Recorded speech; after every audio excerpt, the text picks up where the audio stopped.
think I've got a philosophy that there's nothing worse than stagnating. I've got this, I visualize a fork in the road, and that indecision, that point where you're stuck. I find that really quite almost terrifying. But make a decision, move forward, because unless you move forward, you're just in that state of inertia. And the journey, you can always go back, you can always retreat and, take another turn.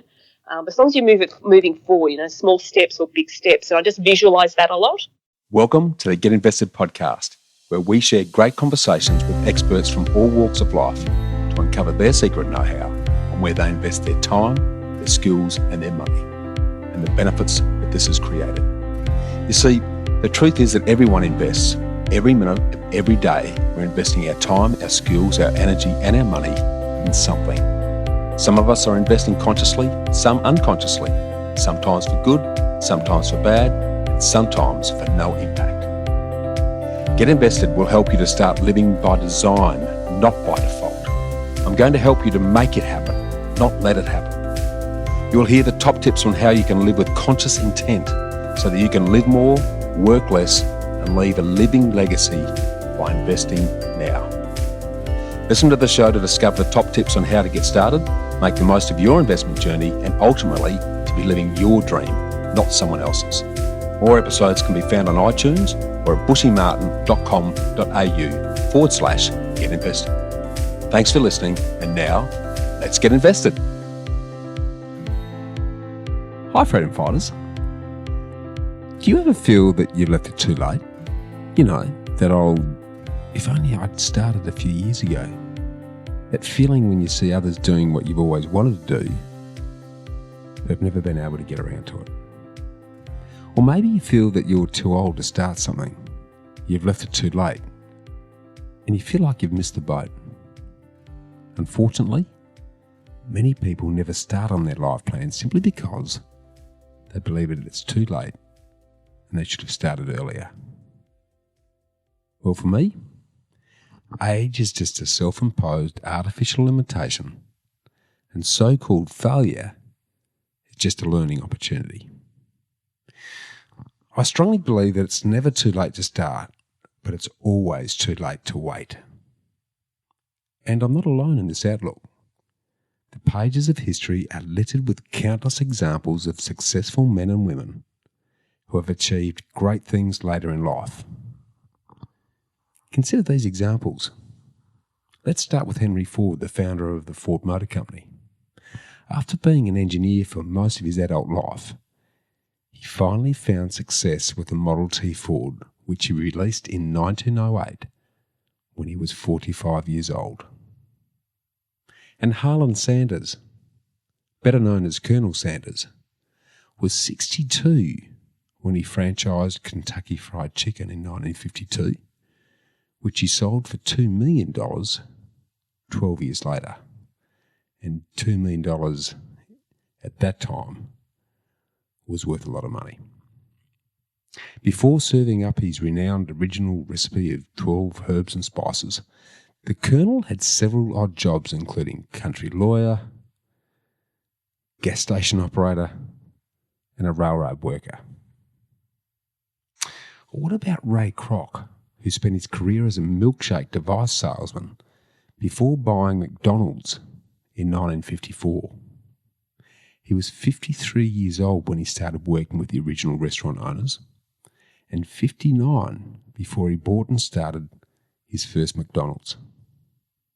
He grew it into the world's biggest fast food franchise, as well depicted in the recent 2016 film, The Founder.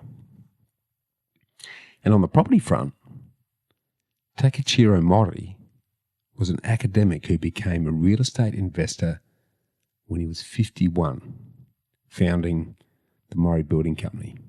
His brilliant investments made him the richest man in the world in 1992, when he had a net worth of $13 billion. But for me, the greatest example of someone who achieved success late in life and refused to give up despite repeated so-called failures was Abraham Lincoln, the man that is now referred to as America's greatest president. And here's his story. He was born into poverty and he tasted defeat repeatedly throughout his life. He lost 8 elections, twice failed in business, and suffered a nervous breakdown. Now, he could have quit many times, and many of us would have if we were faced with the same challenges. But failure wasn't even part of his vocabulary. For him, they were just learning experiences on the way to success. And because he didn't quit, he became one of the world's greatest and most respected leaders of all time. Here's a quick timeline of Lincoln's life journey. At age 7, his family was forced out of their home and he had to work to support them. His mother died when he was just 9 years old. At 22, he failed in business. In the following year, he ran for state legislature, and he lost. In the same year, he also lost his job. He wanted to go to law school, but he couldn't get in. At 24, he borrowed some money from a friend to begin a business, and by the end of the year, he was bankrupt. He spent the next 17 years of his life paying off the debt. Now, when he was 25, he ran for state legislature again. This time he won. A year later, he was engaged to be married, but his sweetheart died and his heart was broken. The following year, he had a total nervous breakdown. However, at 29, he sought to become Speaker of the state legislature again, and again was defeated. 2 years later, he sought to become elector. Again, defeated. At 34, he ran for Congress and lost. 3 years later, he ran for Congress again. This time he won and went to Washington. And at 39, he was up for re-election to Congress and lost. A year later, he sought the job of land officer in his home state and was rejected. At 45, he ran for Senate of the United States and lost.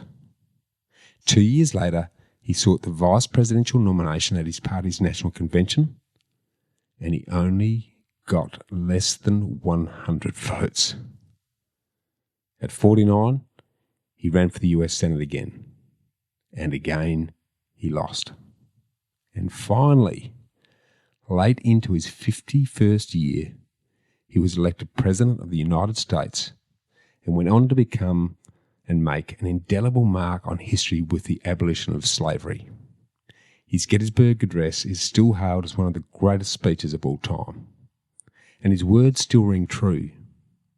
He's famous for saying, "I'm a slow walker, but I never walk back." Another of my favourite Abe quotes is, "Character is like a tree and reputation its shadow. The shadow is what we think it is, and the tree is the real thing." But this is my favourite. The best way to predict your future is to create it. And this belief that achievement and success are ageless are shared by today's guest. Mary Palaric is a property educator and a coach.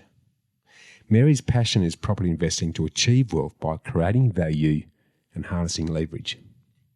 She's an unashamed property course junkie in an industry that's always changing. And Mary's taken action to develop her expertise by learning from the best, applying this knowledge to renovations and subdivisions, and growing her net wealth. She started her own property development and renovation businesses, believing that property has room for small business entrepreneurs. As a successful leader in global companies and the government sector, Mary has applied her business skills to the property game using her expertise in project management, people management, and quality management. In her 50s, Mary has started 4 property businesses in Queensland and New South Wales and is on her way to more than doubling the earnings she used to make as a corporate executive. Mary thinks of herself as a poster girl for "it's never too late." She's using creative property acquisition strategies to establish joint venture projects that will achieve over $1 million in profit for her investors. Now, Mary is now inspiring and coaching people who share her passion for property through her property education and coaching program. She strongly believes that with the right mindset, right systems, right tools, and right network, anyone can invest in themselves as well as property to achieve sustainable wealth. Now, in our open and engaging discussion, you'll learn that your work and life skills are transferable to property as a investorpreneur, as she calls it, how to successfully secure property using joint ventures to leverage your position, and what are chunk deals, as well as why good news doesn't get better with time and what it means to you as an investor. Now, I know you're going to love Mary's energy and straightforward talking that will further inspire you to advance your investment journey. And if today's great conversation motivates you to want to hear more from her, then I invite you to join us both at the upcoming Wake Up Adelaide conference in Adelaide on Thursday the 21st and Friday the 22nd of November at the Adelaide Convention Centre. Well, we'll be on stage with 15 other world-class speakers over 2 fun-filled and action-packed days. Mary will be an active panellist during the Vulnerability, Fear and Living the Dream session. If you're lucky, there may still be a few remaining tickets. So to avoid disappointment or missing out, just jump on www.wakeupadelaide.com right now, join the movement, and get ready to reignite your spark and discover a smarter way to work and live, where we're going to help you to imagine and start to create a world, a city, and your life that will be overflowing with an abundance of health, wealth, happiness, and wisdom. Until then, relax and enjoy this inspiring conversation with Mary Palaric.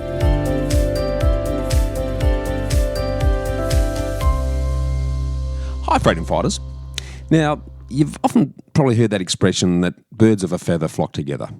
And this is very true today with the guest that we're going to enjoy the company of, as we've both been introduced by Jodie Nevid, a recent guest on Get Invested, and the creator and catalyst of the Wake Up Adelaide conference that's coming up in late November this year, that both of us are going to be heavily involved in. So with our common interest in investing in property to build wealth and other interests that we'll share along the way, I'm really looking forward to our chat. So welcome and let's get invested, Mary Palaric. Hi, Bushy. How are you? Very goodly.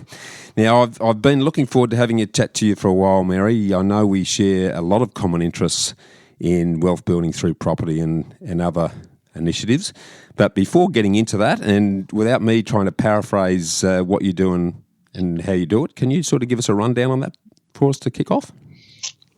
Okay. All right. Well, I'm currently a property investor and developer. I've got a small business partnering with a builder friend of mine.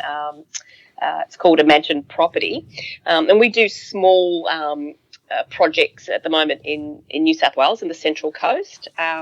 And I've also just recently set up in Adelaide a property education and coaching business to help people discover all the possibilities of building wealth through property.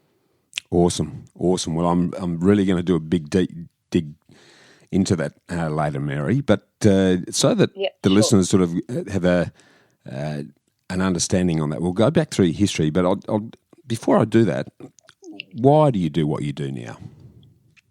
Why do I do? I think there's a lot of opportunities to create equity. I've been through a bit of a journey, and I'll obviously discuss that. And I just see property as a vehicle for building wealth. It's something that I'm really comfortable with.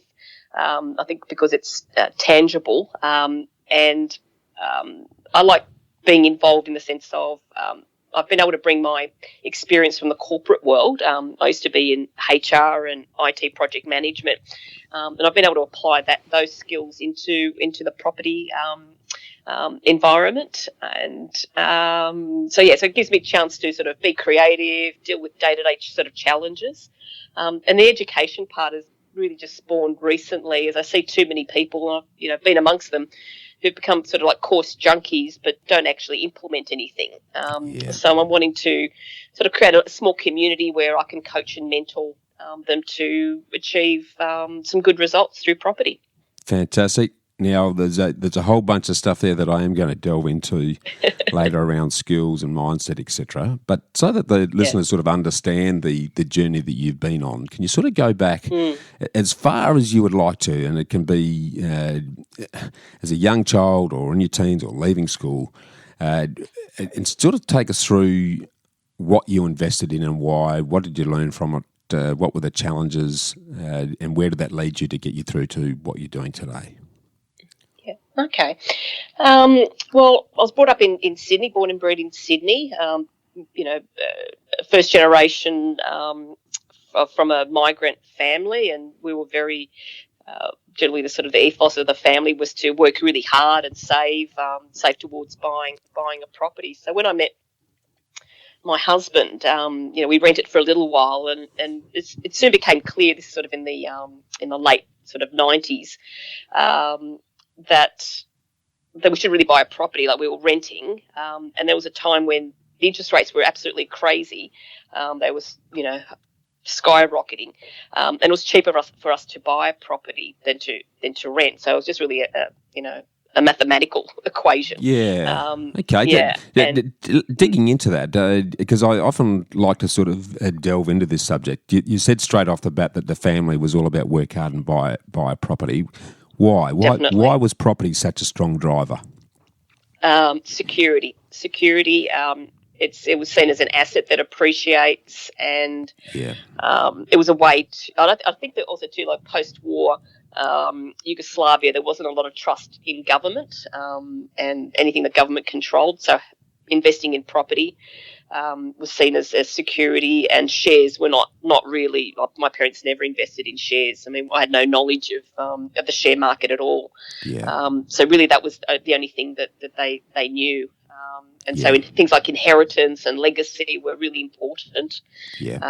And generally, they just saw that the share market was like gambling, pretty much. Yeah, which is a pretty accurate description, I reckon, most of the time too. But we won't go there today. You've got to be educated in that too. Yeah, and there's some people that just do it for the gambling. They're obviously betting on outcomes. So speculation, I suppose. Yeah. Yeah. So that was. Yeah. So we've kind of really read. It was. We've definitely inculcated with, the working hard, get a good education, and save towards the property. But I don't think I really got a very good education from my parents, because they only ever had their own principal place of residence. And interesting enough, my mum passed away a couple of years ago, and it was a bit of a sad situation. She got motor neuron disease, rapid onset, and this is sort of a bit of a turning point for me as well. Was that she had this beautiful house in a blue chip area of Sydney, and she lived there for 45 years. I used to joke that anything that came into the house never left the house, because I had responsibility for fixing, dealing with her estate. Yeah. But the sad thing was that she had all her assets in this one house. She wanted to leave us a legacy, but when it came to her medical care, she didn't have the money. Of course. She'd given up her private health insurance, and at that time the system was going through a bit of a change, and she was kind of in between, aged care policy and disabled policy, and just got the whole health system is so fragmented. And I just came to this realisation that while she left us a beautiful legacy, it wasn't very good for her, Yeah, that's a good insight, because you're right. Though I've often said your family home's not an asset at all, because an asset to me is something that not only grows in value but puts money in your pocket. And yes, it does grow in value, but it definitely doesn't put money in your pocket. And in actual fact, in that situation that you've just described, she's got this massive asset value, but the bigger that value, depending on how she's set up, can actually bite into her ability to access pensions and other things as well. Yes. So yes. Yeah, it's there's a lot of disadvantage. In fact, having that huge asset. In fact, I ended up seeing a specialist on her behalf, specialist financial planner that helped to advise people on how to manage your affairs when you're in this transition between, maybe illness and moving to a nursing home. Like, it's definitely something that, there's some specialists out there, because you can actually be worse off having a huge asset. Well, it's interesting you mention that, because we've got some close friends who are just going through that right now. Who he's got terminal cancer. They put him into palliative care. He's now moved out of his house, and because he's moved out of his house, now the house is an asset. So he was getting Centrelink monies to assist him. That's been wiped out now, because the way it's read is, that's not your principal place of residence anymore. You're in the nursing home. And, and therefore exactly. He has no income to survive on. So it's a really tricky area, and it's funny. You've probably seen this a lot as well, Mary. The old traditional Australian psyche is work hard, buy a house, pay it off, live off your super. So the house becomes about the only asset outside of the super exercise. And for what I've seen, a lot of Aussies are in real strife if they go down that road. And definitely.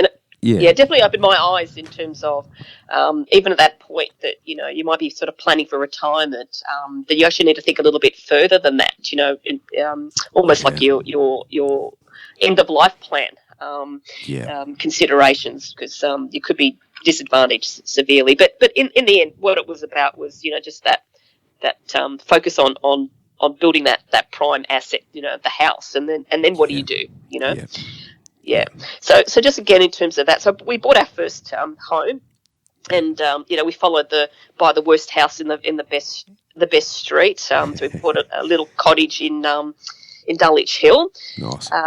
And we did a renovation, and there was a lot of talk in the day that they were going to convert the freight line, the disused freight line, into some kind of rail link. Okay. And I think they've been talking for years and years and years. A renovation, we managed to add a lot of value to the property, and then we were thinking about starting a family. Yeah. And so we decided to sell up and move, get a bigger house, and so we moved to Concord West. I think in terms of, I won't call it regrets, but, if I only knew what I know now, I'd love to have kept that house in Dulwich Hill, because I think it's been valued. I did check a valuation. It was about $2 million. And we bought it for about 66,500. Oh, you're joking. Was it back late 80s or something, was it? Yeah, late 80s, and it was a shocker, absolute shocker. But it had three good. It was a semi-detached, 3 good bedrooms. But the floor in the kitchen just sloped, and it was pretty horrible. Yeah. I think my mother cried. She went, "Oh my God, what have you done?" But we thought, it's our first home. We didn't want to pay rent. We thought it was dead money. Yep. But that was really our first leap into ownership, and then we went to Concord West, and that was pretty amazing. I think at that stage they were dismantling the gas works at at Mortdale. Okay. And then the federal government, state government, local government were all pouring money into infrastructure, because not long after they announced the Olympic Games. Yep. So again, our property, just without doing anything, the values of property in Sydney, and then particularly this location, just boomed as they developed all of Homebush Bay. Nice. And we were close to really good schools. And good. There was buses and the main train line. And again, did a renovation. Yeah. Yeah. And sort of enjoyed a big backyard, put the pool in, had the 2 kids. Yeah. And at this time, I was the main breadwinner. And my husband, he had a good career, but he was doing some casual work. He'd been made redundant, and he was doing some casual teaching. Yeah. And so I was juggling the kids, the career. We had a big mortgage. Yeah. And I thought, I've got it all, haven't I? I've got everything that everybody wants, the tick list. But we did have a big mortgage, and everything was sort of going in towards that. And so my strategy was to just keep upgrading, Yeah. And so that did lead to a good return. And a few years later, we decided to go into our first investment. And we bought a commercial property. And it's actually my first. Yeah. Just jumping in there. Sorry, Mary. I'd like to delve into the thinking around that. So, can you take us back to why you decided, okay, now for whatever reason, and I'd love you to share the reason. Let's invest in property, and let's invest in a commercial property. Can you take us through your thinking around that time? My husband had started up a business with a partner. And actually really looking for office space. And again, it was, do you rent or do you buy? Yeah. And just in our search of properties to rent, we came across a property in North Strathfield near the railway station. Yeah. And it seemed like when I looked at the rental returns and the fact that it had a nice parcel of land, it had 2 shop fronts, a warehouse, and had an upstairs residential like a unit. Okay. It seems silly to just rent a room. We could actually buy the property, or we thought we could buy the property, and then we'd kill multiple birds. We'd have a space for him in the business, and then we could make some income by renting the rest of the property. Yeah. And we didn't actually have enough money to buy it. And interesting enough, I've got a twin brother. And he was working overseas, an expat, and he didn't have any. He was earning really good money, but he wasn't doing anything with it. And so we decided to go in together. So really, it was actually our first joint venture. Yeah. So we kept that for about 4 years.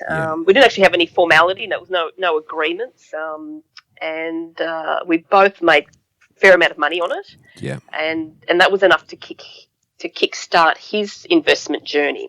So in a way, it kind of planted a seed for him. He didn't actually have sort of any previous borrowing history. He had good serviceability and some spare cash. And then we had we had a good track record with purchasing before. And so by joining forces, we were able to do pretty well out of that. Yeah, now let's delve right in there because what I'm hearing here, Mary, who's someone who's smart enough to run the numbers early on. Now, the average person that I come across, if they were starting their business, they wouldn't even contemplate buying their own premises. It'd be like, okay, we don't know how this business is going to go. Let's just go and rent a place to see how it tracks. You're thinking way beyond that. Where is that sort of strategic planning ability come from, do you think? Is that just something that you've always done? Has that come naturally to you, or where's that been? I think it's probably a work-based skill, because I was doing a lot of business cases, so I think that financial experience, managing large teams, and I was responsible for the budget, so I kind of was a bit, number savvy. Yeah.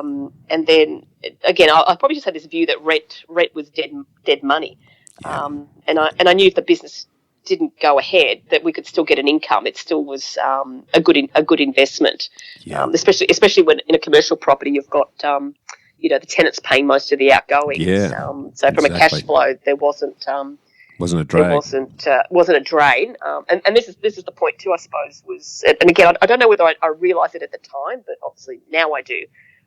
Having multiple sources of income from the one property is a good way to de-risk. So that certainly was my thinking that, we could always have, the apartment, an income from the apartment, and an alternative business coming in, the lease would be longer. So it just seemed to make a lot of sense. And there wasn't a lot of, there seemed to be a bit of demand for this kind of, property because, there was a bit of a rise of computers. The tenant ended up being this guy who repaired computers and supplied computer equipment. Okay. And it was just sort of like, what's the word, an emerging, like with the internet, it's sort of like an emerging business. So he seemed like he was going to be a long-term tenant. And in the end, he actually ended up buying the property from us. Right. Perfect. Yes. Yeah, well, and so again, I'm sorry to drill down here, but I just think it's really interesting. You went through the process, that numbers look good. You went to the bank, and the bank said, no, you can't do it on your own. Yes. Most people, for a lot of people, that would be closing the door. But no, you've gone, right, well, how can we get the money? I know, let's have a chat with my twin brother. Yes. There's some street smarts there in terms of just that ability to think beyond the square and go, well, how are we going to make this happen? Is that something inherent, or where does that come from? I think it is about being. It is. I think again. I just see it as here are all the pros and cons. What do we need to close the gap? I've got to say it is sort of my workplace. I mean, I'm sort of an executive, so that risk assessment, looking at the numbers, it was pretty much how I operated, and then obviously the strong relationship I had with my brother, I think that was obviously pivotal, because we did talk about money. He and I were very, very close, and I knew that he wanted to move forward. He was ultimately going to come back to Australia, and he wanted to potentially buy his own principal place of residence, and so this was a way for him to I suppose join in and have the experience. I think it was all, let's just see how this all works out, and if it works out, well, maybe we'll do it again. And a little bit of keeping it in the family, because it was safe. Yes, of course. We trust each other. Yes, and important piece of it. Was money something that you as a family talked about right from the get-go? Was it a common thing around the dinner table to talk about money, or not? Not really. It was probably more the lack of it. Like mum and dad had boarders. They rented whatever empty space. The three kids would be in one room. They were very frugal. Money was there, but it was really tight. I think they only ever once went to Croatia back home, in my dad's lifetime. But he passed away when I was only 17. So things were very tight after he passed away. Like, mum was only a widow at 45. Wow. So things were very, very tight. So there was no extravagances, and So was that a driver for you then to think beyond just the job? I mean, absolutely. Clearly, you're doing very well with the job, but it sounds like, okay, I don't want to end up there. What am I going to do to change the landscape a bit? When did that first? So did that? I think it was early? I think it was then. Like, when Dad passed away, I just saw how much of an impact that made on the family finances. I think Mum was ready to. I think she was going to retire or work part time, and I could see her spending money on a few nice things. She would often buy some Roald Dalton, and but then when he passed away, I mean, she didn't even know how to pay the bills. Yeah. And I think. I think what I was very driven to be financially independent of my husband. Can you believe that? But I know we're a partnership, obviously in marriage and in life. But I was very, very driven to be my own person, because anything can happen, and I think that's still a driver. Well, that's really good, because this is funny. We had this conversation with my good wife Sonia, and I think there's a generation now of women in particular who, for quite good reasons, not just in like your mother who lost her husband early, but given the divorce rates and everything else, the challenge that women now have, and the pressure that women now have to be perceived to have a good family, but also have a massive career, and then all of a sudden hubby mightn't be around, so I've got to fend for myself. Massive pressure. That's obviously something that you recognise that came out of what you saw with Mum, and clearly has been a major driver for you, because you mentioned that you were the main breadwinner there for a period while your husband was repositioning himself. Yes, that's right. I think I was a bit more ambitious than he was, and I had also sought opportunities. So I was lucky that I had a few good mentors early in my career. But I did seek opportunities. I was a little bit restless in some respects. So if I wasn't learning, and if I wasn't I got into a comfort zone in my job. I was ready to move on. So, I had gone to uni, but after a year and a half, I dropped out. Things weren't very good at home, and I knew that I would go back to uni when I was ready. And then I started working, and I did end up going. I ended up doing industrial relations and psychology, and then I got a personal management certificate. So I basically did study for, I think, 6.5 years part time while I worked full time. Wow. And even later on, when I was pregnant with my son, and I was working full time and then teaching at Randwick TAFE in Sydney 3 nights a week teaching industrial relations. Wow. Because I was trying to engineer a bit of a career break so I could work part time after I had him. So yeah, I've kind of, if I'm kind of got an idea in my head, like financially, I'll create the situation to achieve it. So love it. So you make it happen, not let it happen. I love it. Yeah, make it happen. We haven't sort of touched on the career side of things much. You sort of mentioned a couple of things. Just take us through that in terms of, okay, you left school. What did you do? Where did you career take you? Can you talk us through that? I ended up initially starting as just a clerk. Didn't really have any qualifications in a shipping company. Okay. And then, funnily enough, I missed out on a job because I was a promotion because I was a woman. You're kidding. No, it was this marketing role, but it meant going to meet the ship when it landed. And you had to go with the bill of lading and meet the captain. And apparently you had to, walk up a ladder, and they said it was inappropriate. So this young guy who I think had been there 6 months less than me got the job, and I thought, oh, that's not very nice. And then I got a traineeship in state government. Okay. And there's a lot of emphasis on training, which I really liked. Yeah. And then I ended up in payroll, which was good in a way because it gave me a lot more insight into industrial relations and money. Also at the time, and money, exactly. So, and what people were earning. Yes, of course.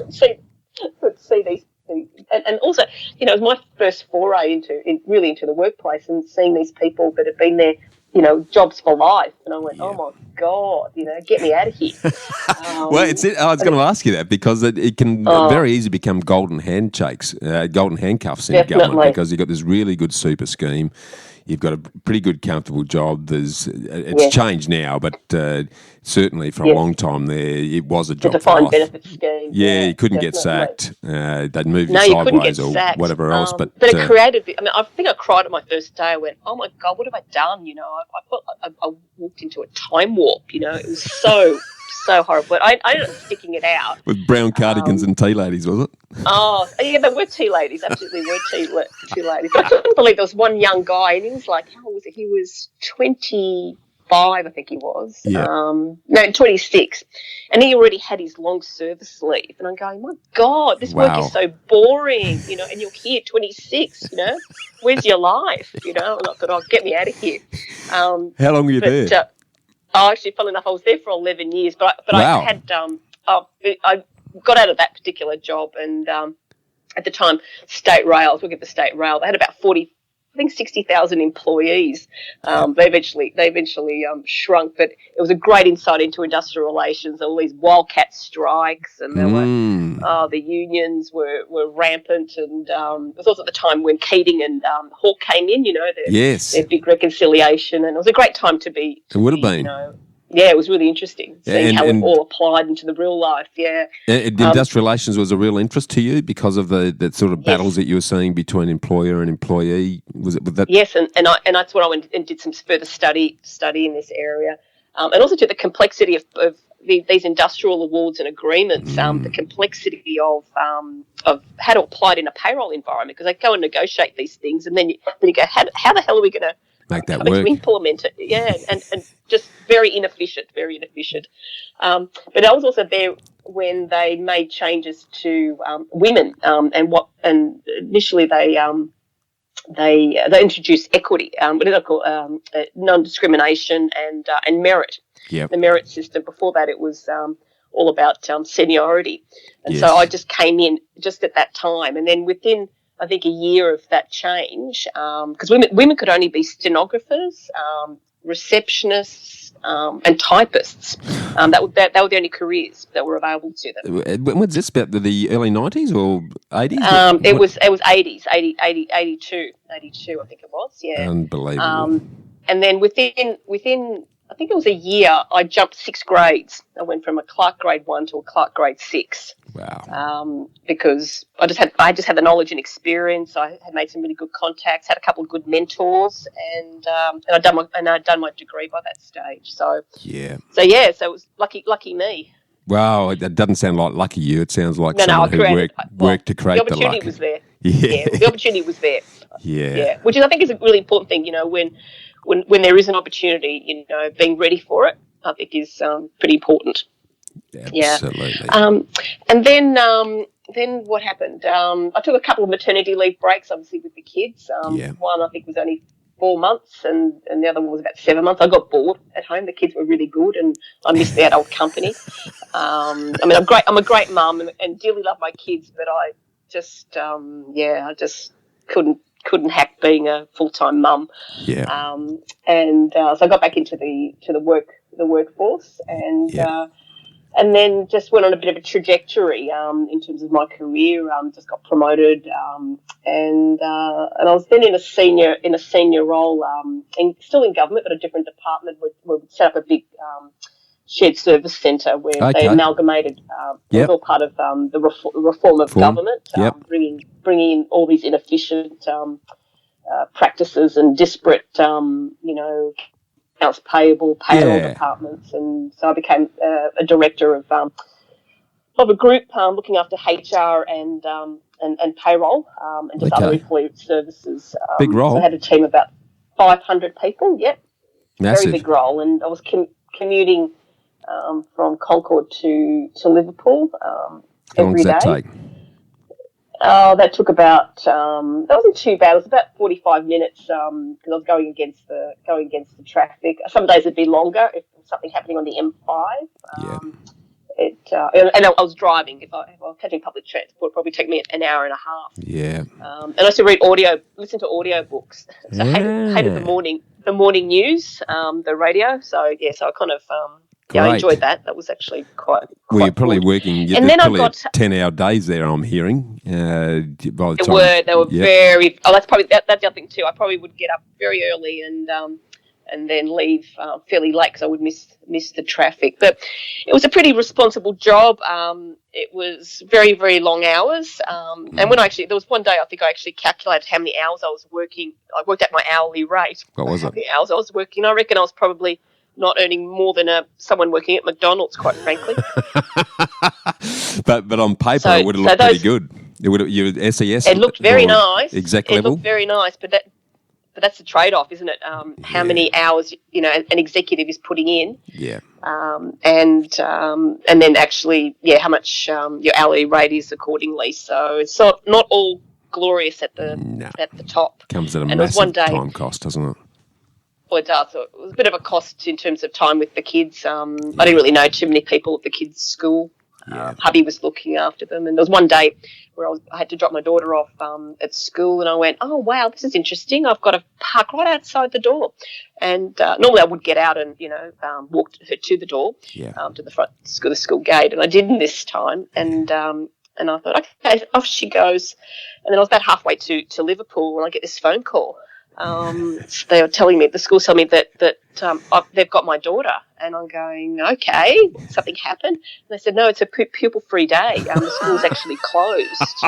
And I went, holy shit, excuse the language. So that was one day where I realised, oh my God, I'm just not attentive. I'm juggling. I'm kind of this busy, crazy executive mother, and I went, oh my God, my daughter, I think she was only about 7, 8 or something like that. She didn't have a key to the house. She had no mobile phones in those days. Of course. And I know, what would she have done? So I had to, obviously quickly drive back, collect it. And just lucky they actually had some staff there that were doing some kind of development, and there was someone actually on site, but otherwise there would have been no one there. So so that was the day I realised that I was heading for burnout, I think. Yeah. So I was going to say that was a bit of the start of an awakening for you at that Point It Mary? was. That was one of my realizations. Yes, if I can call it that. Yes, I was. It was good to be ambitious. Good to have a great salary. Great to have the lovely house with the pool. Sending the kids to private schools. But yeah, I just wasn't focused. I was on the just treadmill. really burning out. Quite stressful on the treadmill. Definitely. So definitely. what happened from there? So how long did it take for you to go, right, I just can't do this anymore, it's coming at too much of a cost? And then, It took me a little while still. Yeah, Still a little while. I ended up getting headhunted for a job in Adelaide. So this was the move from Adelaide, from Sydney to Adelaide. Okay. And so we weren't looking to go to Adelaide. It wasn't even on the horizon. But the lure of Adelaide became sharply on the agenda when I was approached about this job, and then that same weekend in the Sydney Morning Herald, the Good Weekend, there was this ad from the South Australian government where they had they're promoting people to leave the eastern states and come to Adelaide because housing prices were cheaper, and they had these two houses.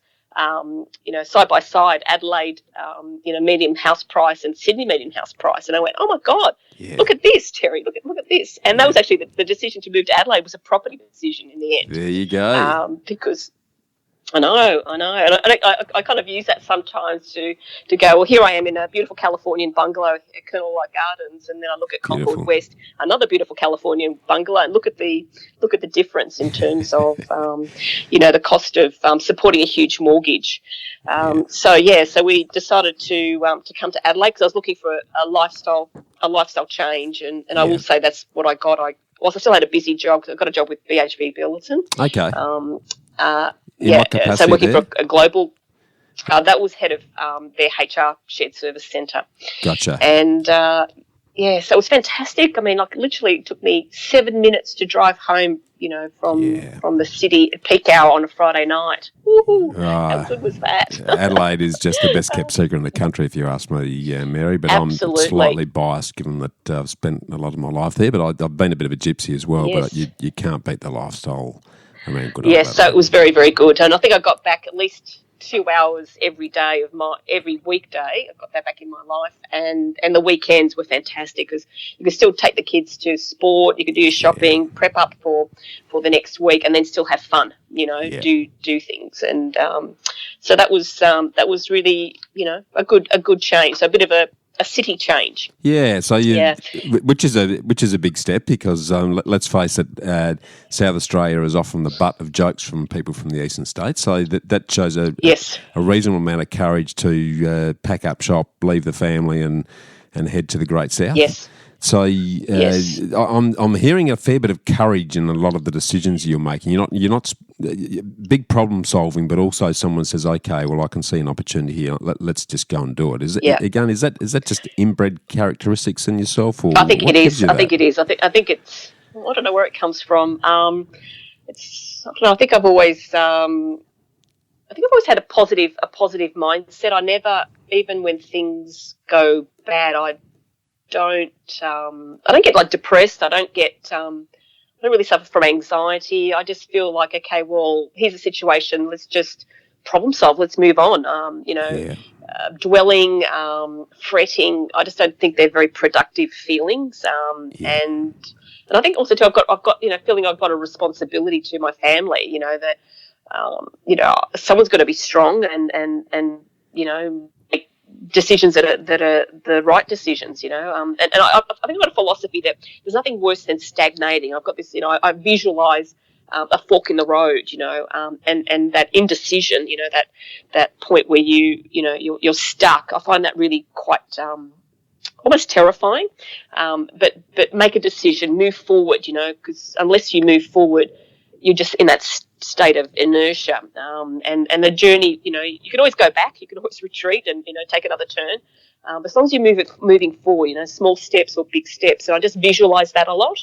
Love it. But yeah, I don't know. It's just that kind of drives. It's just probably this innate viewpoint of the world, and I use that a lot. I think that good news doesn't get better with age, and things that fester, are just things just get worse. So yeah, I think it's just part of my psyche. Yeah. I love those philosophies. The good news doesn't get better with age. I've never heard that before, and it's a really good way to look at the world. It's, judge it on its merits and then make a decision and move forward one way or the other. Let's make a decision. Yeah, love it. Love that. So and moving forward. Yeah. Yeah. So you're in Adelaide, you're at BHP, you're working hard. What was the next change point? A few career changes even in Adelaide. After a couple of years, BHP Bilson decided to offshore our operations, consolidate our operations to KL, and I decided I didn't want to go, have a career in Asia. So then it was on to looking for another opportunity. So I looked around at the market and ended up getting a job with KPMG for a couple of years as their HR manager, the Adelaide office, which was great. That would have been fun. Yeah. Yeah, but that was also an insight into the job. So these lovely students going off and getting their accounting or audit degrees, and then they're like little slaves. And it's not disparaging about BHP, about KPMG. This is just about the university sector and the industry, whether you're lawyers or accountants. Yeah. The really ridiculous hours, a lot of pressure. And I'm thinking, is this really enjoyable? And then everyone trying to aspire to become a partner. Yeah. Interesting business model, and I went, ugh, this is horrible. And a lot of people get burnt out and they get churned out.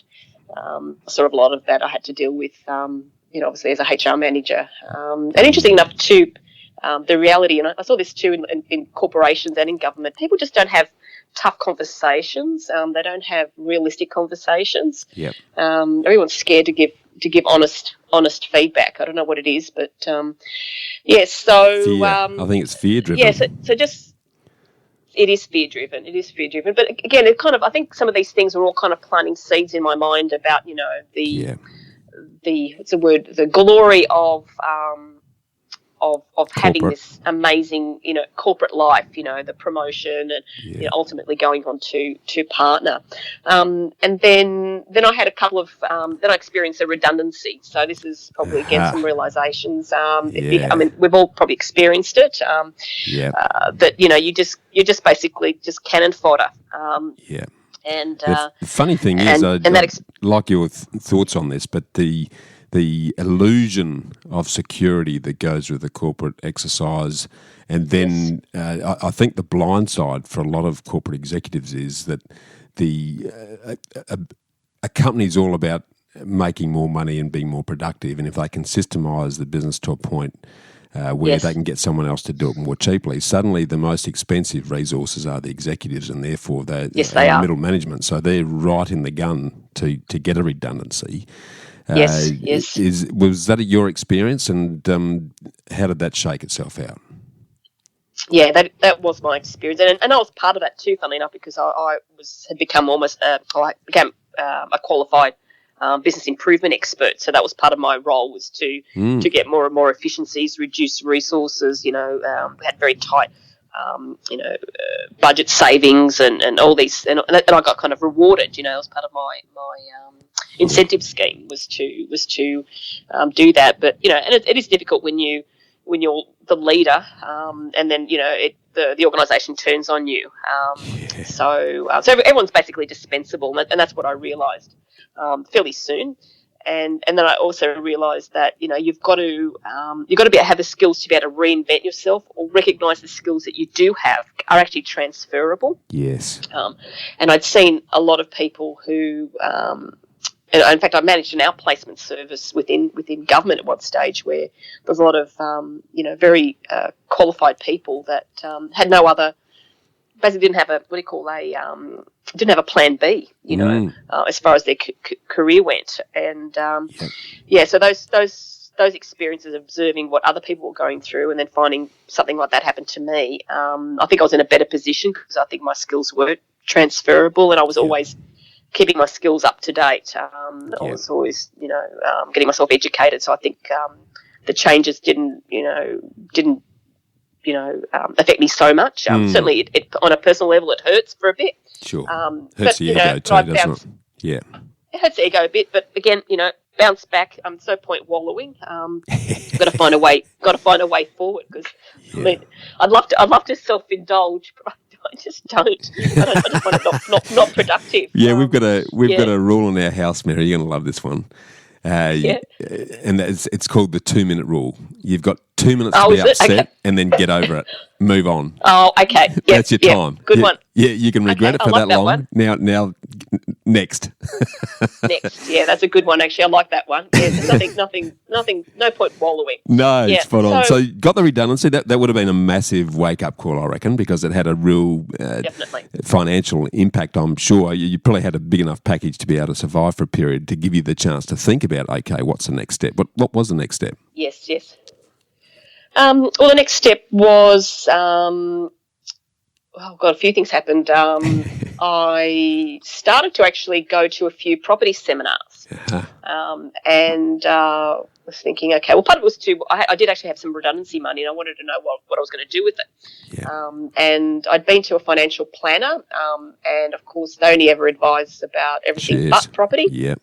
Yeah, shares in particular, and I didn't really want to go down that path. We'd done that before, and I didn't really quite like the advice that they gave, and I just didn't think they were holistic enough. So they definitely spruik certain products, and some of them not very good products either. No, but they get nice healthy commissions for suggesting you use them. They do. So it's very commission focused, and I wanted to be in control. Of what I purchased, and not have to have all this middleman, pretty much. Yeah. So I think that's when my eyes opened up considerably. The more the few courses that I did, I went, oh my God, I didn't know you could do that. I didn't know, that there are all these strategies that are available. And then I started meeting people. Yeah. Yeah, exactly. And I started meeting people that were doing things, were achieving things, and so kind of, as I say, you find a new tribe. Yeah, and but I also saw a lot of people that were trying to achieve things, but just didn't know how to move forward. And I knew that wasn't going to be me. I mean, I was very driven to not stay stuck, and to get some results. And through one of those courses, I actually met a lovely lady. In fact, we were actually in the queue at the break. In a coffee queue at just a local little cafe, and they had this sign saying $10 for 4 coffees, and then we both looked at each other, and then we looked at the 2 people next door and went, okay, let's just do this little joint venture, and it's instant friends and a bargain. I love it. And so she actually became a lifelong friend, and would you believe she was an architect? Oh, don't hold that against her now. Yeah. No. All good. Don't get me. I'm joking. Okay, this is fantastic. I love architects. Yeah. And her husband was an accountant.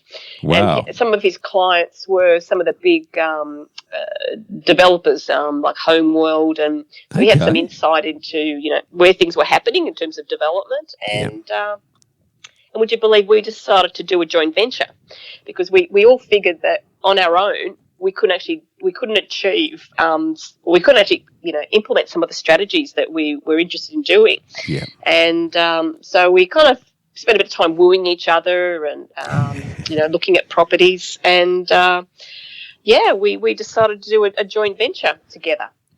Bold. So very that bold. was sort of, so very bold. But I felt that I was working with experts in the sense that these were people that understood property, and the accounting side of things, that to do the FISO and do the analysis and manage the accounts, that I'd be in good hands, and also to that they would fill a gap in my experience. Yes, that's a very good call. So we ended up buying property in and also my brother joined in. And wow! he was looking to get. So there's 4 of us. Yes. Okay. There's 4 of us. I'd love to drill into this because the joint ventures can be fantastic if the communication's good and the exit strategy is good. I often say I'm more interested in the exit strategy than I am the entry strategy, because if the exit strategy is not really tightly defined, then it can get very ugly very quick. How did you? Yes. Talk me through that, because it probably would have been a learning curve. But I'd be very interested for you to share with the listeners what did a joint venture actually mean? Who contributed what? What was going to be the projected outcome? And if the wheels fell off, how were you going to manage that? Can you talk us through that a little bit? Yeah. Okay.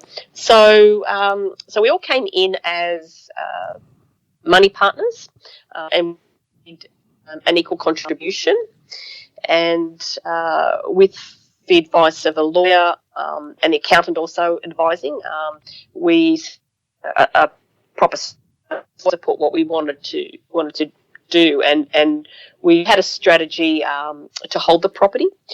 It was positive cash flow. And then in about year 5, we would strata the property.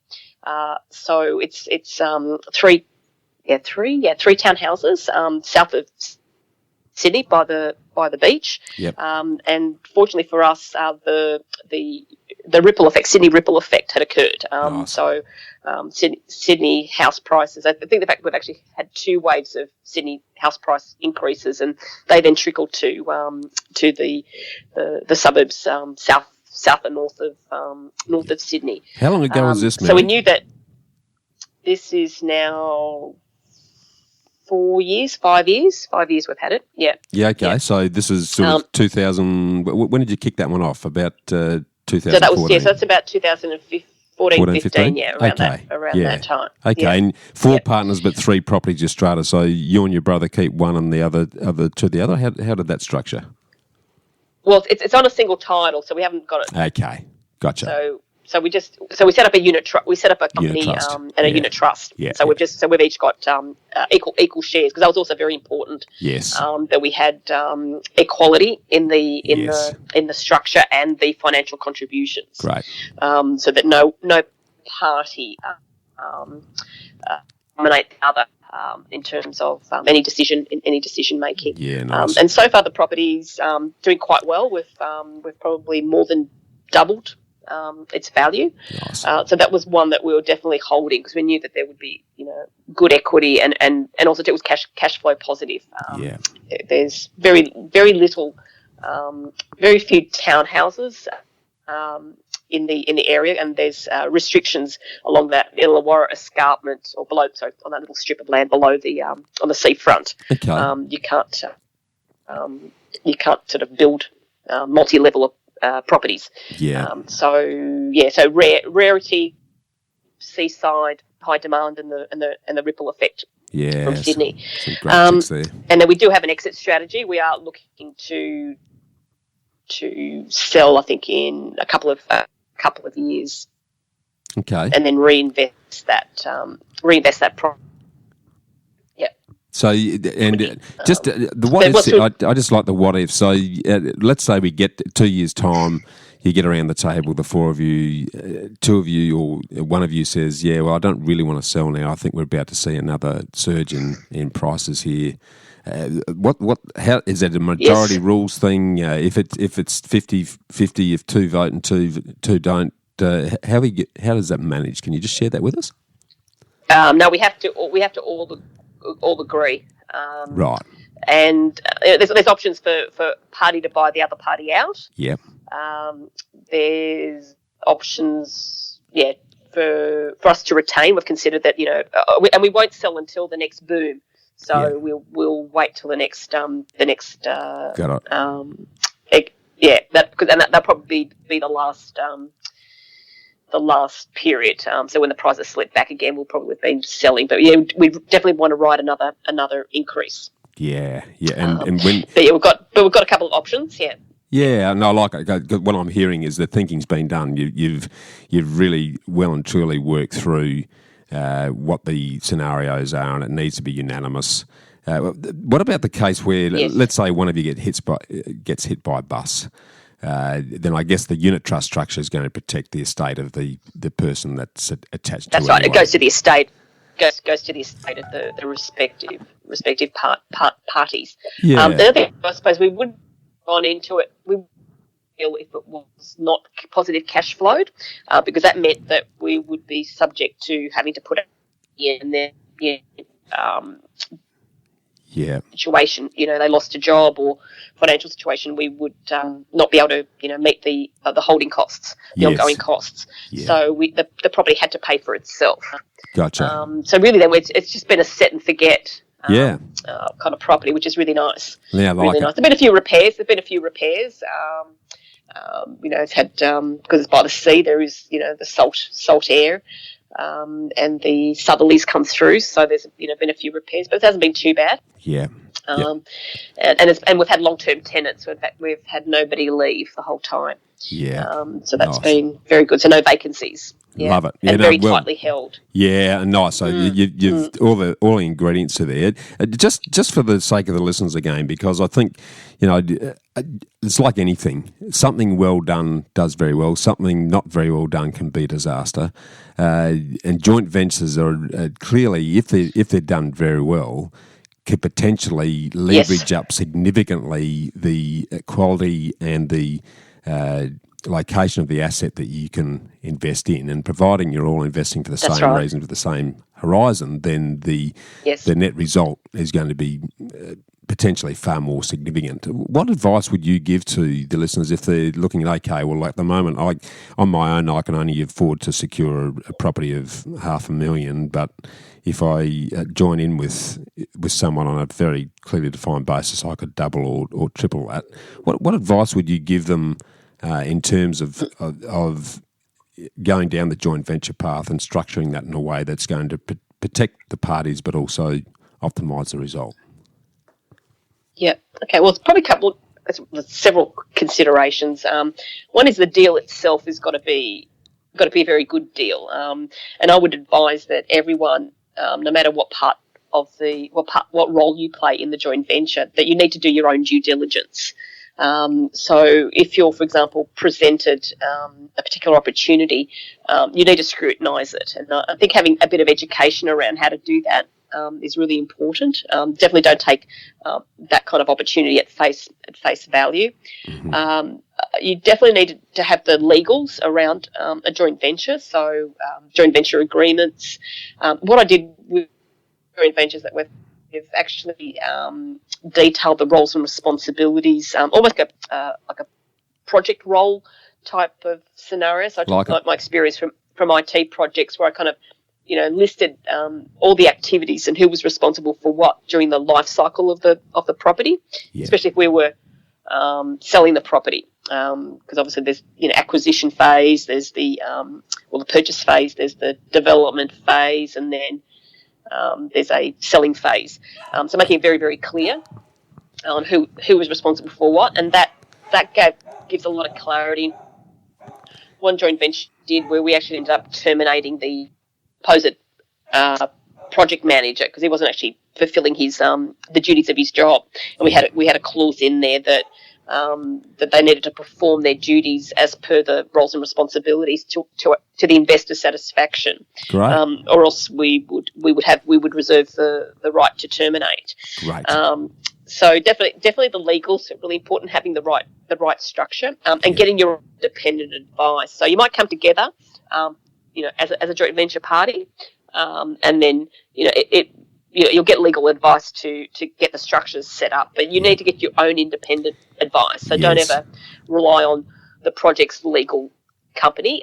Get your own independent advice, because then no one knows your personal situation. Exactly.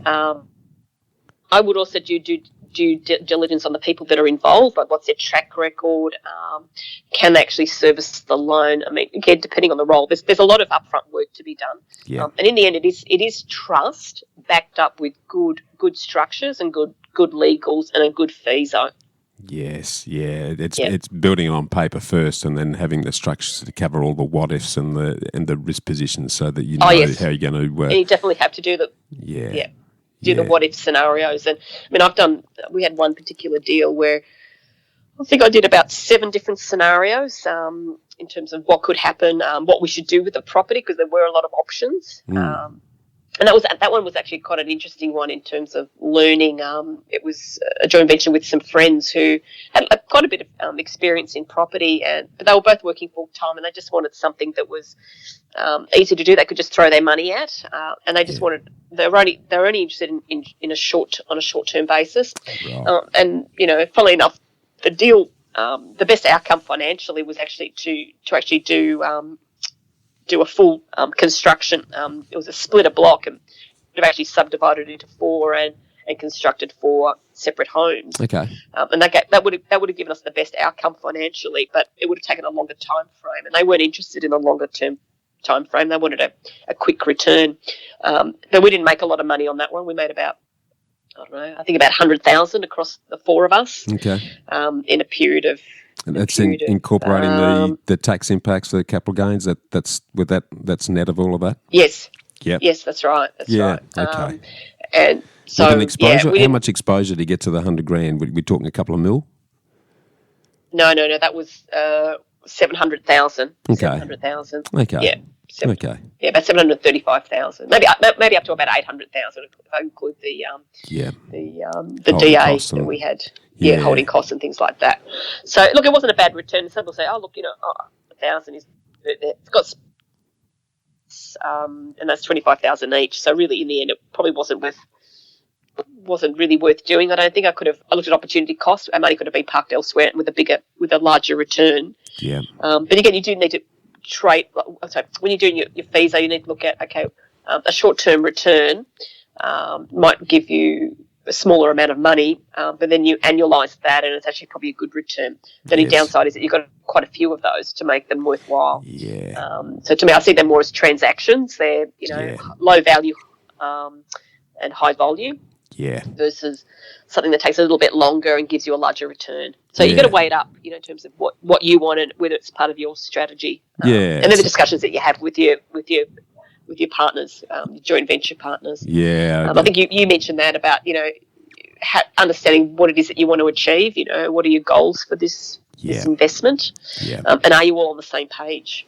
That's really important. Yeah, and I guess the blessing that you're bringing to the table there is you've got the financial skills, the HR skills, and the people management skills that have come out of your corporate career have been very useful to you in terms of structuring these things in a way that all parties are singing from the same song sheet and very clear on what you're doing, why you're going into it, and what the end result's going to be. Yes, that's awesome. Definitely to have a goal, a strategy, and probably a bit of a mantra for my work environment was, it's people, process, and systems are really important. Yeah, just repeat that for me. Yeah, I reckon that's a really important point, Mary. Yeah, so strategy, people, process, and systems. So when you're investing in property, all those things are considerations. Yeah, absolutely. So you need to have, the right plan and the right intent, the vision.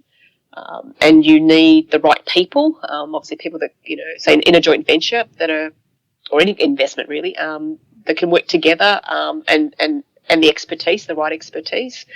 And process is having, a method, a methodology, and a system, and it could be IT systems, it could be, enabling systems that just support, what you're trying to achieve. So a good budget, a good cash flow, good project management plan.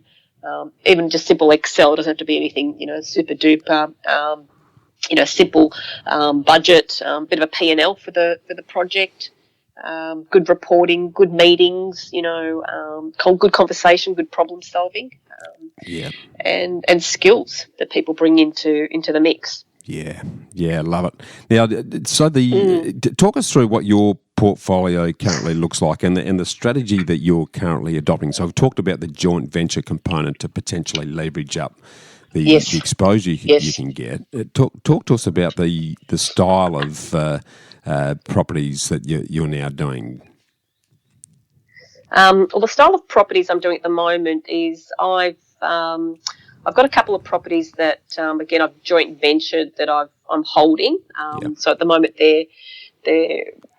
they're growing in equity and they're cash flow positive. I've bought a couple of properties where I've been able to add some value. Like they've been on a corner block and I've put a granny flat in them. Got a small renovation.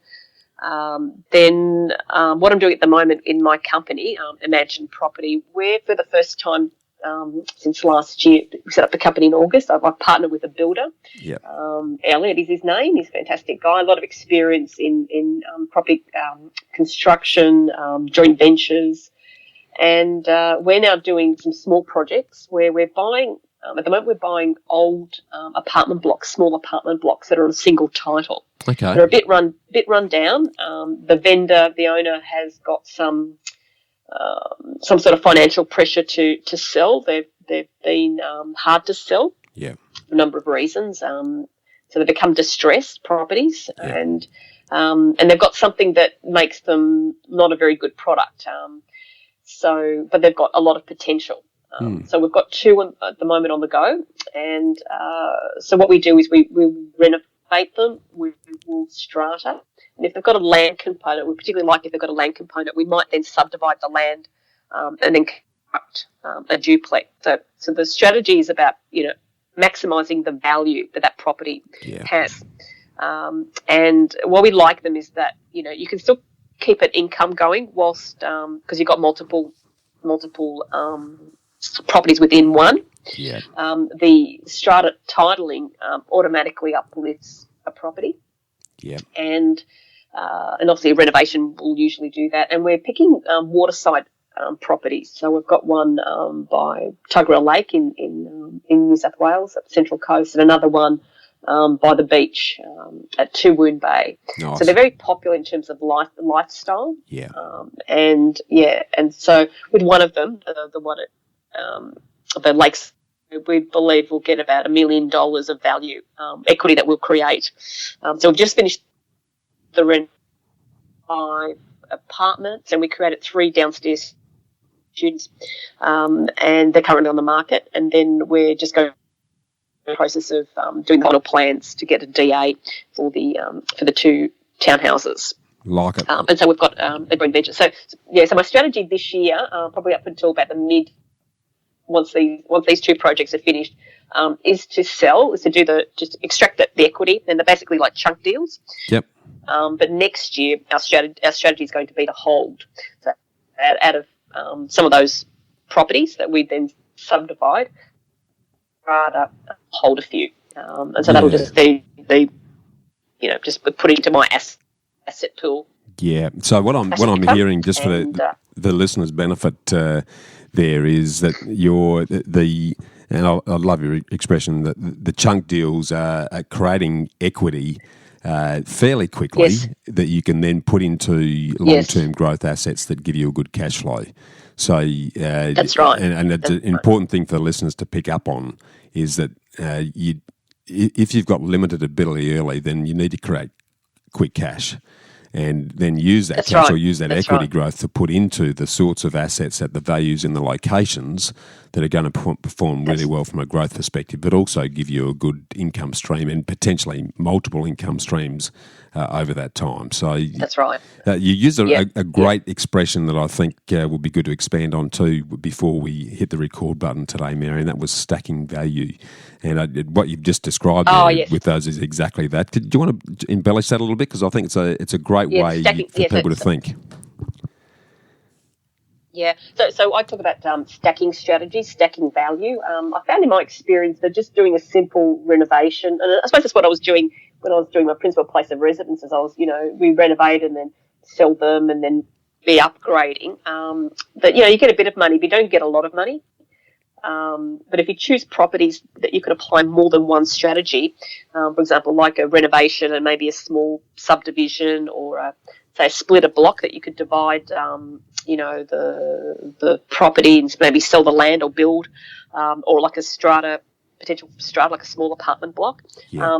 You're adding more value, creating more value. So than just simple one-off renovation.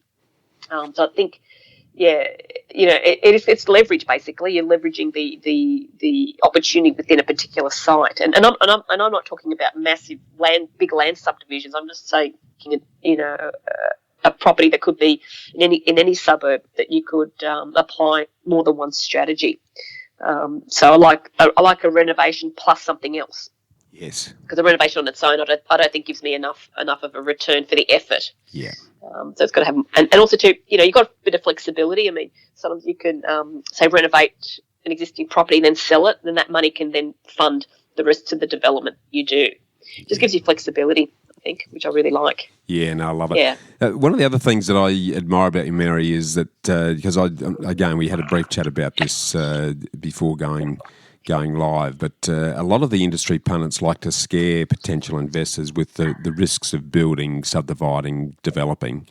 Yes. I given my architectural and project management background, naturally don't ascribe to that theory, because I can see some real benefits from a whole series of directions in properly managing that development process.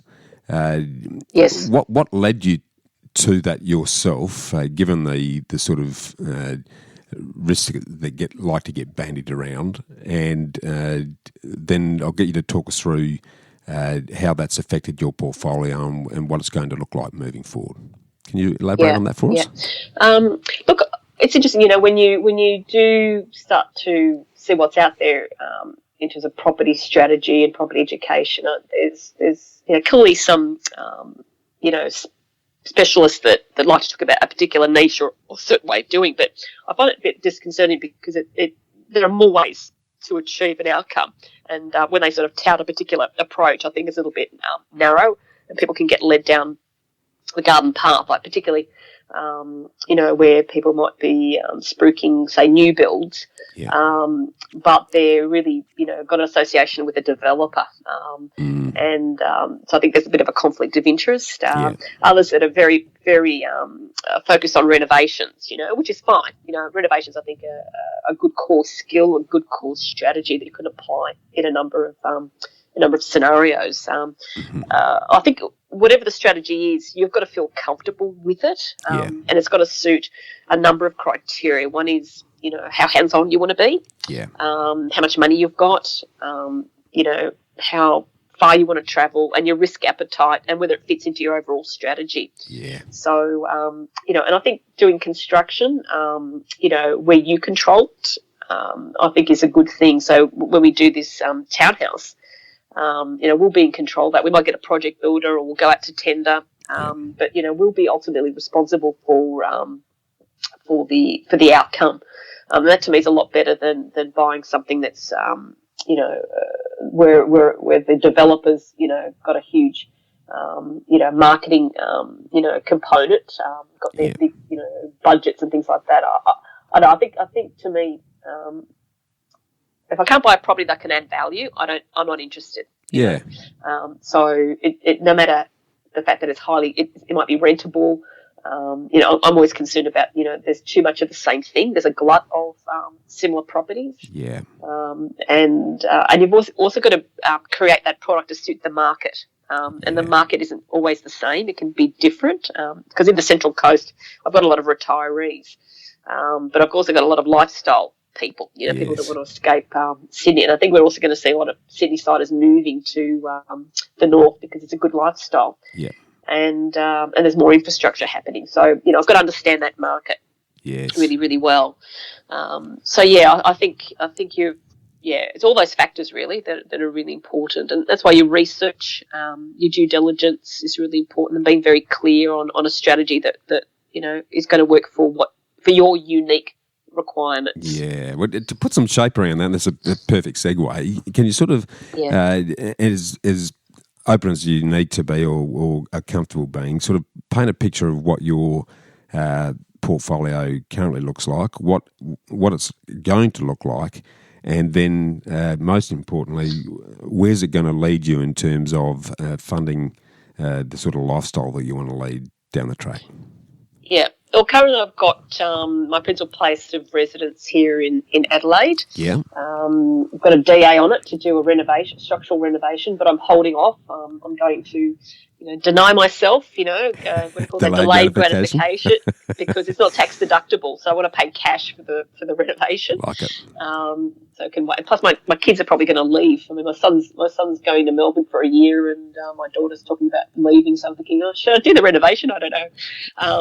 Then I've got a the one at Thurul, I said that was joint venture, and I think that one is probably going to give me about $1 million in equity. Yeah. Well, currently it's got $1 million, and I'm expecting that it'll provide more in the next couple of years. Yeah. So it's a very giving one. This one. Yeah. Then I've got another one in Queensland in Moreton Bay, and that one's just really cash flow. Yeah. I think it's important to have a property or a mix of properties that give you equity, that are a growing asset in value. Yeah. And then ones that are giving you good cash flow. Yeah. And then I've got another. I don't know if I mentioned this to you or not. I've got a little side business, which is a nice little passive income earner. Elliot and I set up a company called Granny Flat Leasing. Okay. And we've purchased a couple of mobile granny flats that we lease. Like it. It's giving us about a 14% return on our investment. Nice. And so we rent them out. Yes, there's a nice little cash earner. Is that in the eastern states, Mary, or is that in SA? In the eastern states, yeah. Because New South Wales is quite friendly with granny flats, aren't they? Whereas some of the other states are not quite so happy with it. So, actually, in Adelaide, you can't rent do it. a property to an unrelated party. Yeah. We set that up because we saw there was a need to help deal with housing affordability. It's a huge crisis. Yes. And a lot of people are locked out of the rental market. Yeah. And then I've got a property in the Sunshine Coast. Yeah. I love the Sunshine Coast. It's been going, certain parts of it, been going very, very well. If you know, there's a whole new hospital, that's been massive. set up. Yep. Rental, that's brought in a lot of, all that infrastructure, and the area's just booming in terms of population. Yeah. Rental yields are good, Yeah. and vacancy rates are really, really tight. Yeah. And that's quite a good cash earner, and there's been some good growth, and I'm seeing this particular suburb constantly being listed as a hot spot for the last sort of 3 years. Yeah. This is a hot spot. Nice. The land along the coastline is getting harder and harder to find. Yeah. And then I've got another little property. It's actually it's an investment that I put into $100,000 late last year, which is 8 women invested $800,000 in a $8 million major subdivision, Sunshine Coast. So I'm expecting about a 65% return on that one. 65% return. There's advantages. Yes, that's right.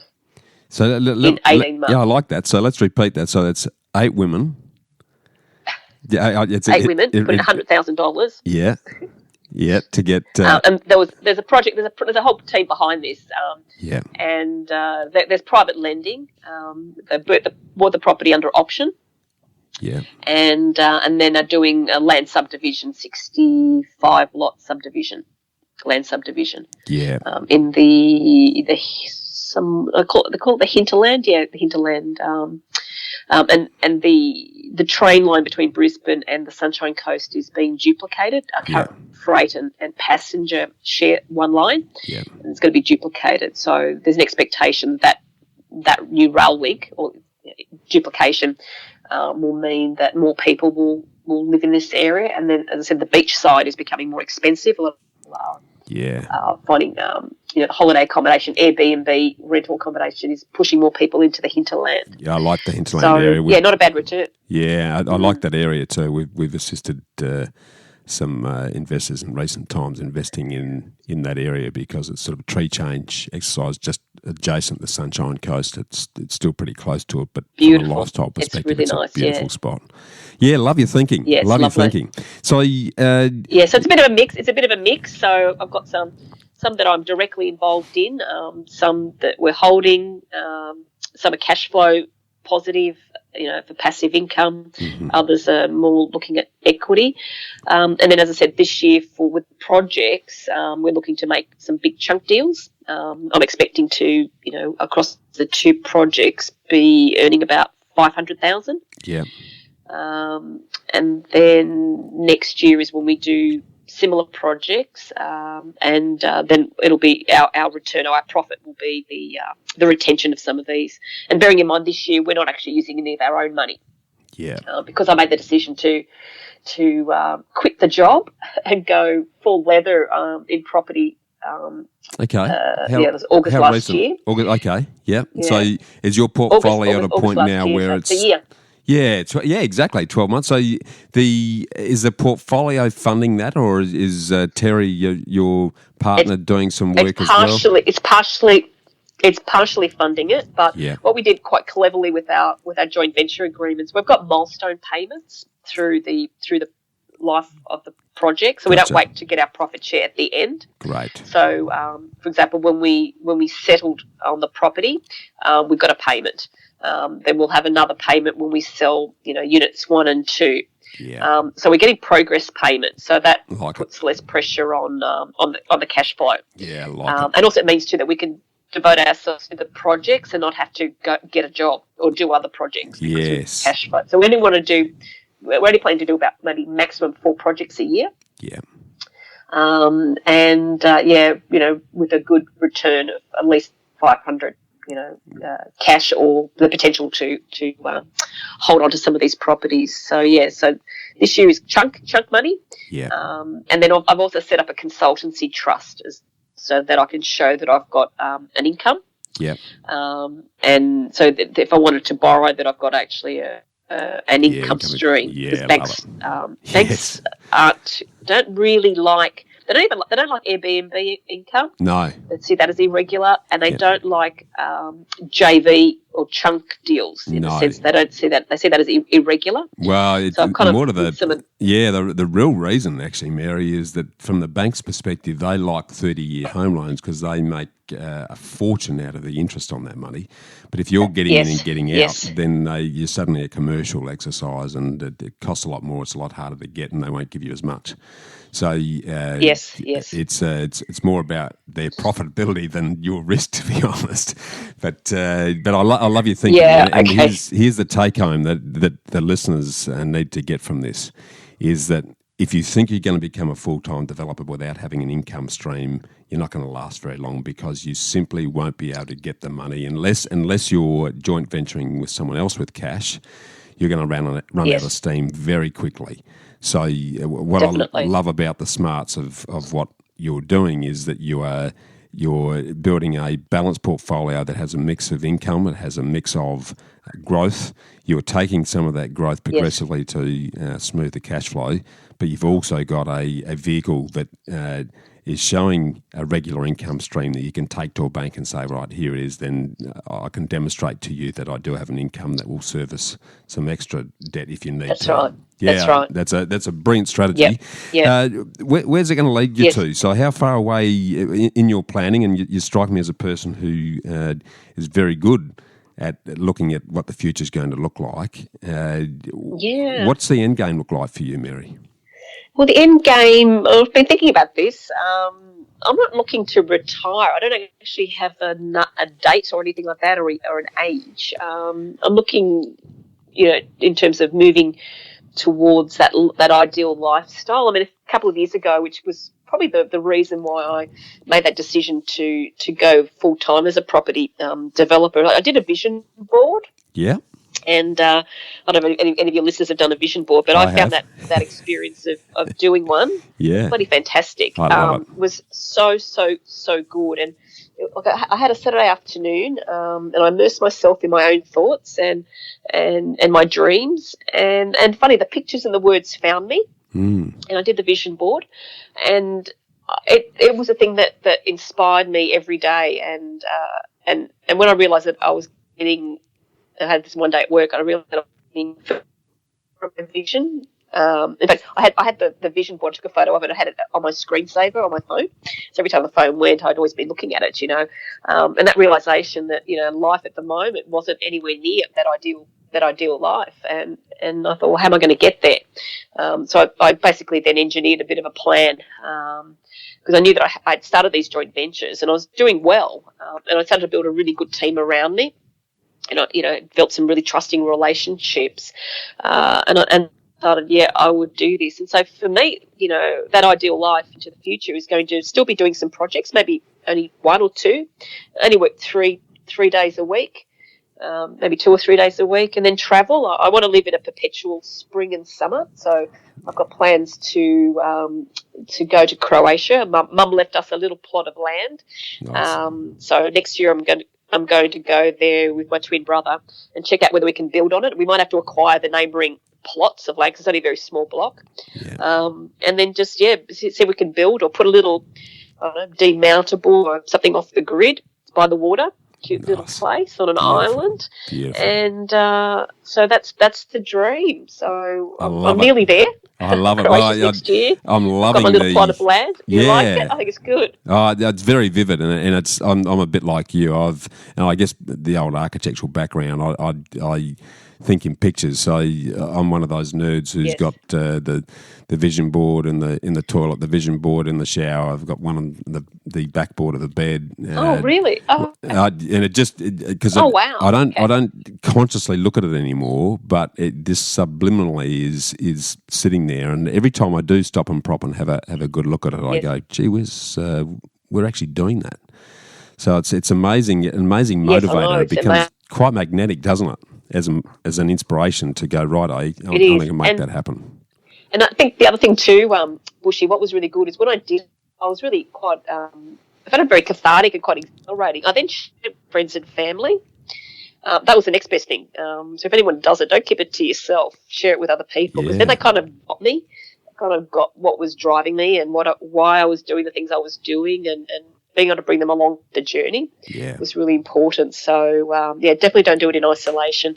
And, once you've done it, you don't need to update it every year.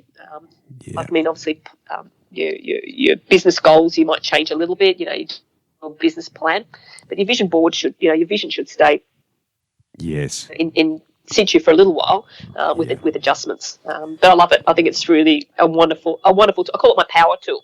Yeah, really help me focus and move forward. Yeah, and I love that. Hey, you mentioned mentoring a few times during the journey, and I know that one of your plans in terms of what you'll be doing moving forward is effectively mentoring and coaching others to assist them to embrace property in the right way to help them achieve their lifestyle goals. Do you want to put a little bit of shape around that so that listeners who might be interested in getting in touch with you know what you might be able to help them with? Yeah, sure. Well, this year, because I came back to Adelaide, another little bit of a story. I was in Brisbane for 2.5 years, but that's for another day. If you have me back on. Yeah, we will. I've set up a little sort of property coaching and education business called Abundaco, and my philosophy there is about living life abundantly, and by that I don't mean it's not about money or wealth. It's about living with purpose and being able to contribute. And that's one of the values of building wealth, is that it gives you that freedom to be able to contribute to others. Yeah. And I noticed too that I was going to a few property seminars and some education groups, and I found a lot of people were quite stuck or overwhelmed. Life gets in the way.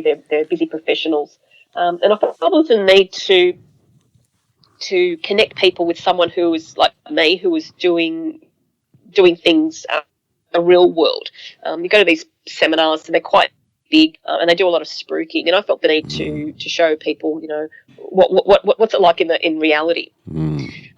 So I've just been running some training, and I've got a couple of sessions coming up shortly. One I'm doing on property strategy, and I give a bit of an overview of different types of strategies that you can implement, and it's a good segue to formulating your own strategy and then taking some ideas that you can then get some professional advice. Yeah. And I do give examples of what I've been doing. And then I've got one also on joint ventures. There's a bit of a gap in the market in teaching people about joint ventures.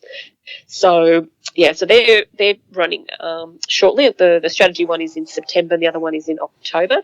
And then next year I'm going to be setting up I call it a property goals club, where again it's a small group of people, and I want to form a good circle, a good community of people that want to take their property journey to the next stage. We'll be bringing guest speakers from the industry.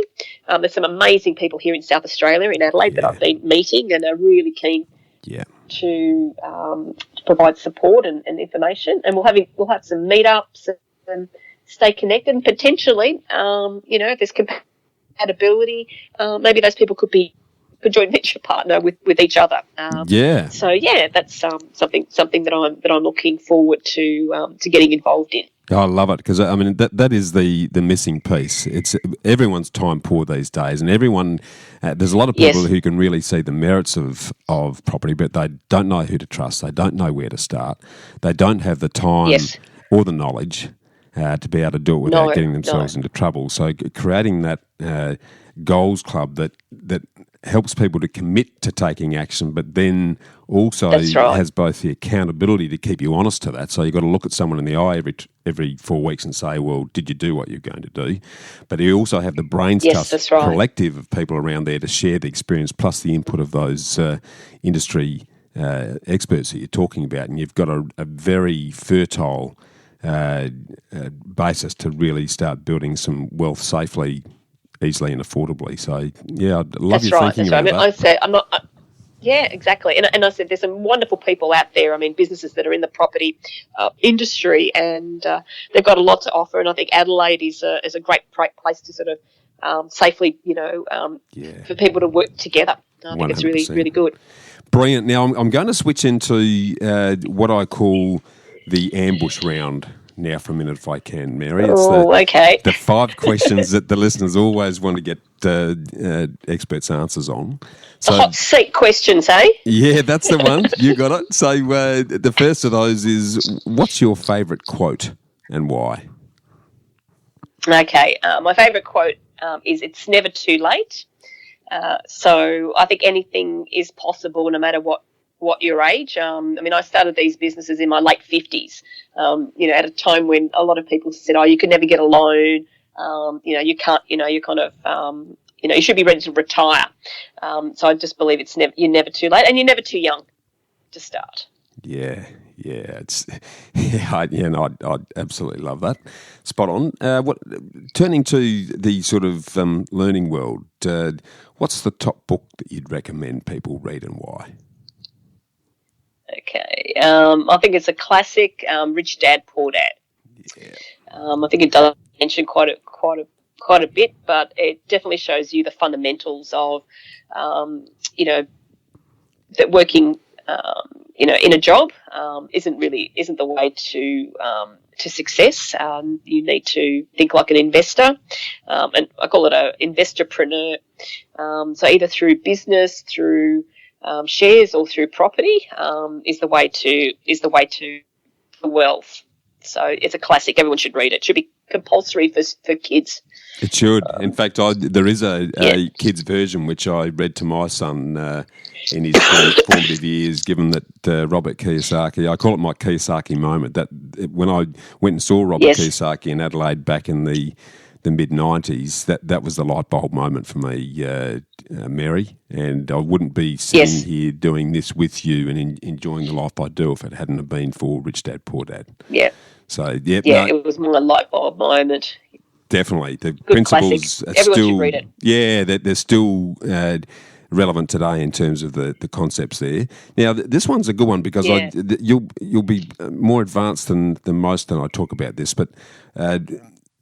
most Aussies believe we pay too much tax. So what's the top thing that you've done legally to minimise the tax that you pay? Well, probably a couple of things.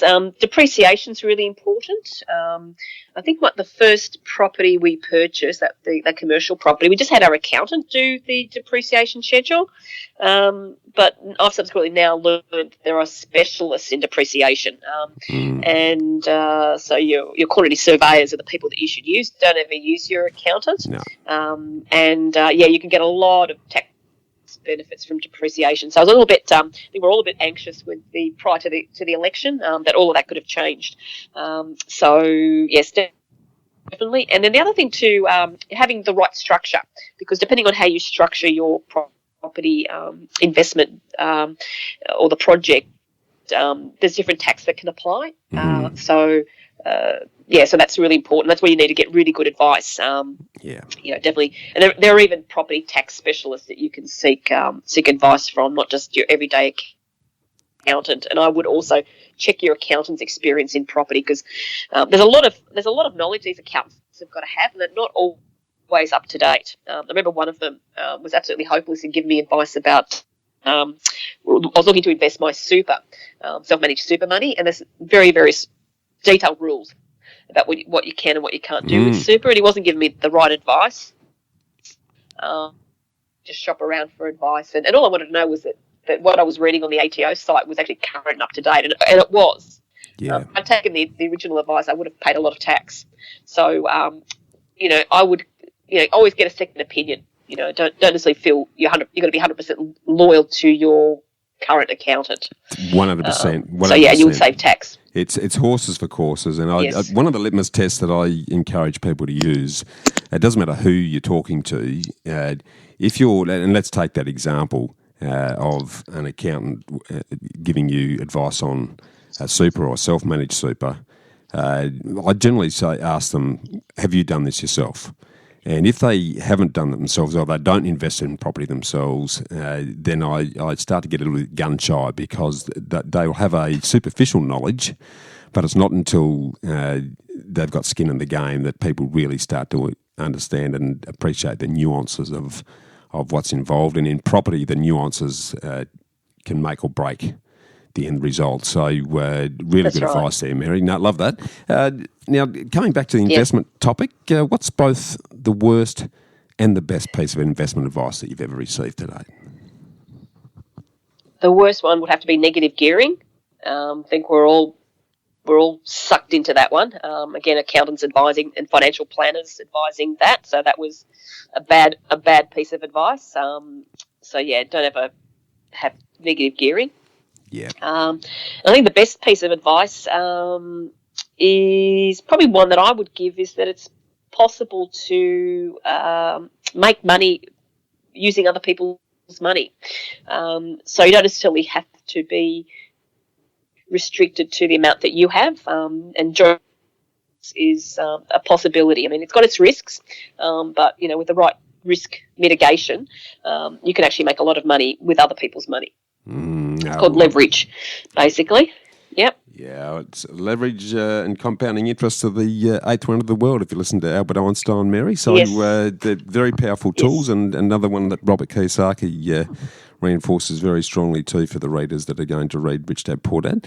Now, Mary, in closing, if you were to speak, have your kids, they're about to leave school, so perfect age. If you spoke to your kids are about to enter the world after school, what are you going to advise them to invest their time, money, energy and skills in to create their version of freedom?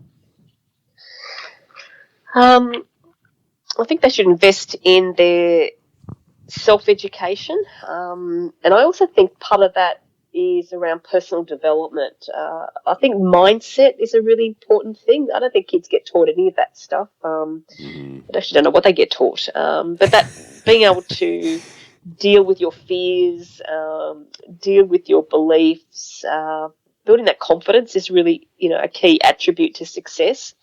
And I think learning about entrepreneurship, being, or I call it investorpreneurship, that the path to success isn't necessarily through a job. Being in business, and in my case, I'm in the real estate business. It's, I love the fact that they've gone to university. Actually, they're at university age, and they are going into jobs. They are in jobs, but I think there's more to living off pay packet to pay packet. I've tried to get them involved in property, with mixed success. And what I'm doing now is just trying to be a role model to let them know that there are actually other paths. Yeah. And so some of that may trickle down. And then when they're, I think it's a bit of a maturity thing. I think that then I'll get them involved, and I probably would like to do a joint venture with them. Love it. When they're in a position to at least be able pay a deposit or partial deposit. Even if I went halves with them, I don't want to give them money. But if they joint ventured with me, I think they would be definitely on the road, the right path. Brilliant. Again, by engaging them in the process, they'll gain an appreciation and a passion for it just by doing it. There's no better way. So great advice, absolutely awesome advice. I really feel like we've only just started to scratch the surface, Mary. I could talk to you for hours. I know. It's been really good. I could keep talking. I know. So we definitely will have you back again to dig deeper into some of I've got a list of topics here we haven't even touched. So we definitely will get you back to talk about that.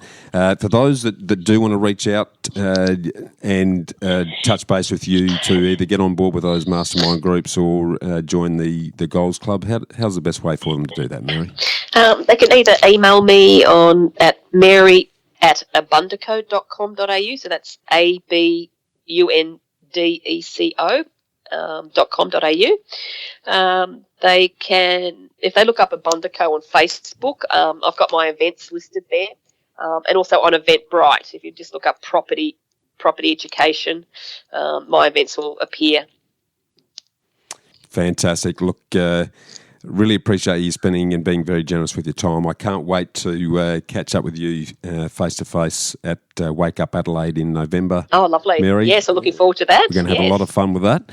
And in the meantime, keep doing what you're doing. I think you're making a real contribution to educating people to recognise that just working for the pay packet isn't going to be the road to success, but having the courage to invest safely and securely in an asset that's going to secure their lifestyle long term is a great way to go. So appreciate you being so generous with your time, Mary. Thank you. Thanks, Bushy. Really enjoyed it. Talk soon. Well, freedom fighters, how good was that?